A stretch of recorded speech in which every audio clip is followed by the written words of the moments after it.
So you've probably seen the headlines flying around, right? All this chatter suggesting Russia was about to do a complete 180 and jump back on the US dollar bandwagon. It sounded, well, kind of weird, and it definitely got a lot of people talking. So let's just cut to the chase. Is Russia really planning to go back to the dollar payment system? Is this whole de-dollarization thing we've been hearing so much about just falling apart? Okay, well, the answer to that is a huge, unambiguous no. And that's not just speculation, this comes straight from the top. We're talking about a direct quote here from Elvira Nabiullina, the head of Russia's central bank. She basically shut those rumors down, flat out. All right, so let's really dig into this official denial. Because, what was being thrown around in the news and what's actually going on, they're like two totally different universes. This slide really just cuts through all that confusion. On one hand, you had the myth. Russia's de-dollarization plan is a bust, and they're crawling back to the dollar. But the reality?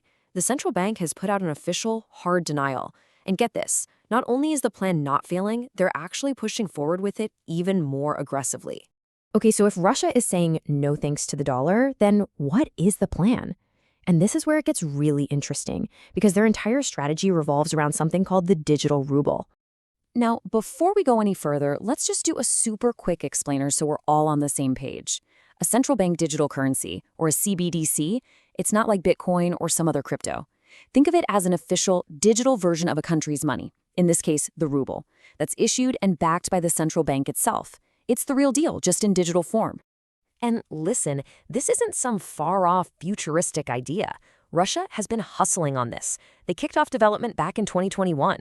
By 2023, they were already running a pilot program and had passed a law to make it all legal. And here's the kicker. The target date for rolling this out for trade with their Brics partners is September 1st of this year. I mean, that's lightning fast. So the why behind all this is crystal clear. They're not being shy about it. They've explicitly called the digital ruble a geoeconomic tool. The main goal here? To break the stranglehold the US dollar has on international trade, especially within that Brics group of nations.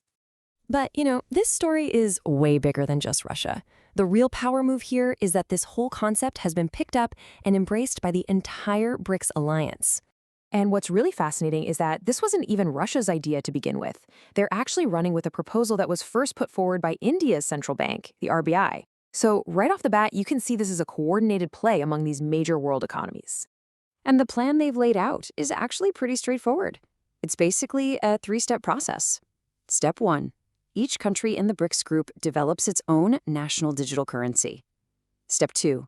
They all work together to create a shared payment system. And then step 3. They link up all these digital currencies so they can trade directly with each other, completely cutting the US dollar out of the loop. And just to give you a sense of how big a deal this is, the chief of Sberbank, Russia's biggest bank, pointed out that this is literally the first time anyone has put forward a real, unified plan with the specific goal of bypassing the dollar system. It's a game changer. So that's the big plan. But is it just talk, or is there actual movement behind the scenes?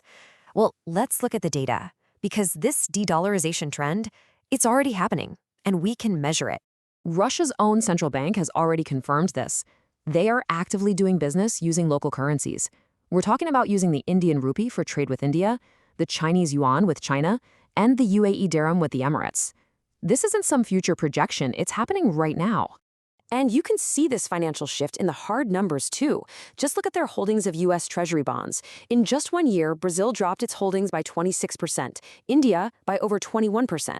And China, while the percentage might look smaller, the sheer volume of dollars they've offloaded is massive. They aren't just talking the talk, they are actively moving their money away from US assets. And maybe most importantly, the actual tech that this whole new system depends on is already being built. China is rolling out its digital currency like crazy. India and Russia have already launched theirs. Brazil is deep in the pilot stage. The puzzle pieces are clearly being put into place.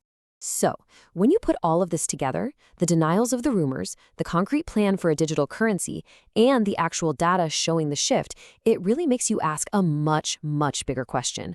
Are we actually watching the birth of a whole new global financial order?